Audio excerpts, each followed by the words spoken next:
हर हर महादेव जय तारा जय मा तारा। नमस्कार बंधुरा, आज 16 भाद्र 1431 बंगाब्द 2रा सेप्टेम्बर 2024 सोमवार बछरेर अन्यतम श्रेष्ठ अमावस्या कौशिकी अमावस्या पालित होच्छे, जाके आमरा भाद्र अमावस्या बोलेও থাকি। এই अमावस्या तिथि शुरू হয়েছে गतकाल 1 सेप्टेम्बर 2024 15 भाद्र 1431 बंगाब्द रविवार भोर 5टा 7 এই কৌশিকী অমাবস্যা তিথি সমাপ্ত হবে 3রা সেপ্টেম্বর 2024 17 ভাদ্র 1431 বঙ্গাব্দ মঙ্গলবার সকাল 6টা 30। আজ কৌশিকী অমাবস্যা, তাই আজকের দিনে মায়ের বিশেষ পুজো অনুষ্ঠিত হবে রাত্রি 9টার পর পর্যন্ত। এই অমাবস্যাকে জাগ্রত অমাবস্যাও বলা হয়ে থাকে। অনেকেই কৌশিকী অমাবস্যার ব্রত রাখতে পারেন, আবার কেউ যদি আজকের দিনে মা তারা তথা মা কালীর পুজো দিতে পারেন, তাহলে ব্যক্তির জীবনের সমস্ত প্রকার বাধা যেমন দূর হয়, তেমনি এর পাশাপাশি ব্যক্তিকে কখনো নরক যন্ত্রণা ভোগ করতে হয় না। তাই এই অমাবস্যা আর 5টি অমাবস্যা থেকে অনেকখানি ভিন্ন এবং বছরের অন্যতম এক শ্রেষ্ঠ অমাবস্যা। বন্ধুরা, আজকের দিনে কোনো কারণে আপনি যদি ব্রত বা উপবাস রাখতে না পারেন, কেবলমাত্র মা তারা মা কালীর উদ্দেশ্যে একটি প্রদীপ প্রজ্বলন করেও কৌশিকী অমাবস্যার মাহাত্ম্য কথা তথা ব্রত কথা শ্রবণ করতে পারেন। তাতেও এই ব্রতের পুণ্যফল অনেকাংশে লাভ করা যায়। তিনি মা তারা মা কালী বা দশমহাবিদ্যার যে কোনো রূপের সামনে একটি প্রদীপ প্রজ্বলন করে যদি এই ব্রতকথাটি শ্রবণ করেন, তাহলে মায়ের আশীর্বাদে আপনার সকল বাধা বিপত্তি দূরীভূত হয়ে যাবে। আশা করি এই অমাবস্যার ব্রতকথা তথা মাহাত্ম্য কথাটি শ্রবণ করে ভালো লাগবে। শুরু করছি কৌশিকী অমাবস্যার ব্রত মাহাত্ম্য কথা। ঔ নমঃ শিবায় নমঃ, ঔ নমঃ শিবায় নমঃ, ঔ নমঃ শিবায় নমঃ। জয় মা তারা, জয় মা তারা, জয় মা তারার জয়।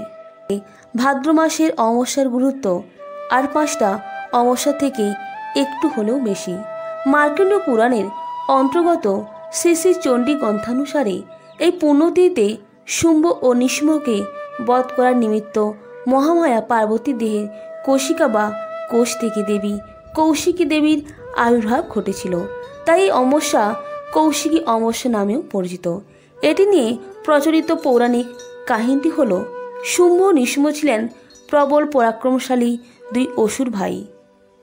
পরে বলিয়ান দুই ভাই ত্রিভুবনে নিজেদের কর্তৃত্ব বিস্তারে মত্ত হন।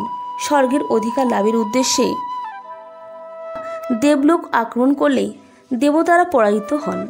অতঃপর দেবরাজ ইন্দ্র ও বাকি দেবতারা মহেশ্বর ও মহামায়ার শরণাপন্ন হয়ে স্তবগান করতে লাগলেন। তখন শিব শিবানীকে বললেন, হে কালী, তুমিই তো জগৎকে রক্ষা করো। এতদিন মহাদেব পার্বতীকে আড়ালে কালী বলে সম্বোধন করতেন। এবারে সকলের সম্মুখে কালী ডাক শুনে চূড়ান্ত অপমানিত বোধ করে ক্রোধিত হলেন দেবী। ফলস্বরূপ মানস সরোবরের ধারে কঠিন তপস্যায় বসলেন তিনি। তপস্যান্তে মানস শীতল জলে অবগাহন করে দেহের সকল কালিমা ত্যাগপূর্বক নিজ দেহকোষ থেকে উজ্জ্বল জ্যোতি বের করে এক পরমা সুন্দরী দেবী মূর্তিতে রূপান্তরিত হলেন, যার গা তপ্ত কাঞ্চনের মতো স্বর্ণাভ। আর পার্বতীর পরিত্যক্ত কালো দেহকোষ থেকে উদ্ভূত এক মেঘের ন্যায় ঘোরতর কৃষ্ণবর্ণা সেই দেবীর নাম কৌশিকী। ভাদ্র মাসের অমাবস্যা তিথিতে কৌশিকী দুরাচারী শুম্ভ ও নিশুম্ভকে বধ করে দেবতাদের রক্ষা করেছিলেন। এইভাবে অশুভ শক্তির পরাজয়ের মধ্য দিয়ে শুভ শক্তির উন্মেষ ঘটেছিল। আসলে এই সমগ্র ঘটনাচক্রের নেপথ্যে ছিল বিধাতার বিরাট কৌশল। ব্রহ্মা বর দিয়েছিলেন যে শুম্ভ ও নিশুম্ভ অসুর ভ্রাতৃদ্বয়কে অজনিজাত নারী ব্যতীত কেউ বধ করতে পারবে না। কাজেই দেবী কৌশিকীর মতো কাউকে আবির্ভূতা হতেই হতো, কারণ পার্বতীর জন্ম যে শুম্ভ নিশুম্ভ অসুর ভ্রাতৃদ্বয়কে অজনিজাত নারী ব্যতীত কেউ বধ করতে পারবে না। কাজেই দেবী কৌশিকীর মতো কাউকে আবির্ভূতা হতেই হতো, কারণ পার্বতীরও জন্ম হিমালয় ঘরণী মেনকার গর্ভে। সতী দক্ষ যজ্ঞের অগ্নিতে আত্মাহুতি দেওয়ার পর জন্ম হয়। পার্বতী রূপে শ্যামাবর্ণা হয়ে জন্মগ্রহণ করেন।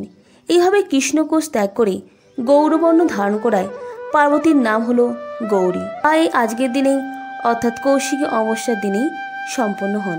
ভাদ্র মাসের অমাবস্যা তিথিতে স্মার্তমতে ভবিষ্য পুরাণোক্ত আলোক অমাবস্যা ব্রত পালনের রীতি আছে। এই কারণে ভাদ্র অমাবস্যাকে আলোক অমাবস্যাও বলা হয়ে থাকে। ভাদ্র মাসের কৃষ্ণপক্ষের অমাবস্যা তিথিতে এই ব্রত উপলক্ষে বিষ্ণু লক্ষ্মীর পূজা করা হয়।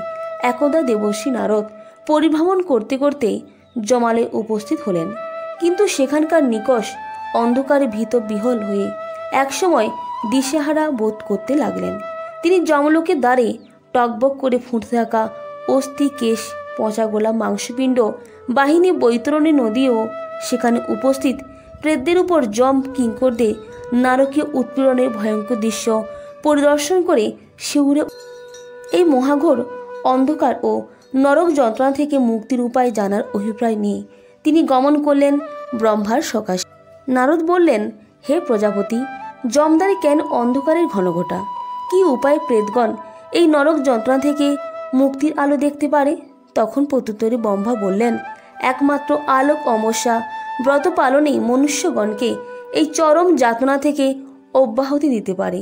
এই মহাফলদায়ী ব্রত করলে সপ্ত জন্মার্জিত কর্মফল লাঘব হয় এবং মৃত্যুর পর প্রেত যমলোকের দম বন্ধ করা অন্ধকার ও নরক যন্ত্রণা প্রাপ্ত না হয়ে প্রকৃতি রূপে ইষ্ট শ্রী হরির চরণে আশ্রয় লাভ করে।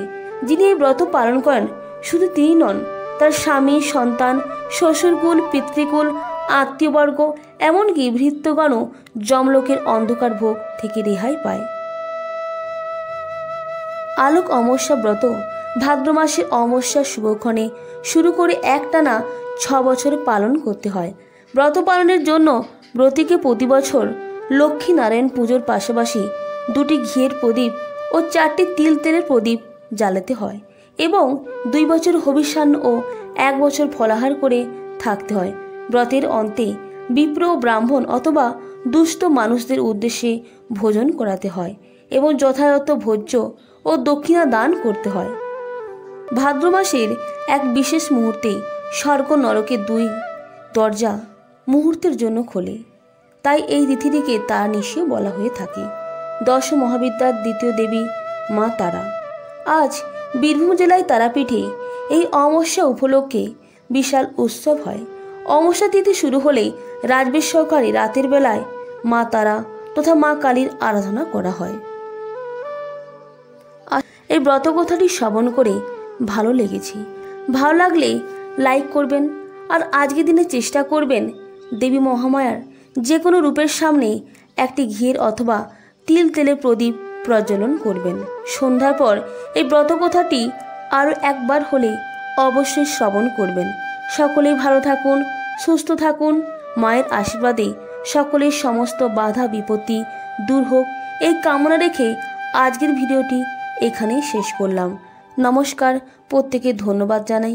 ভগবান প্রত্যেকের মঙ্গল করুক। জয় মা তারা, জয় মা তারা, জয় মা তারার জয়।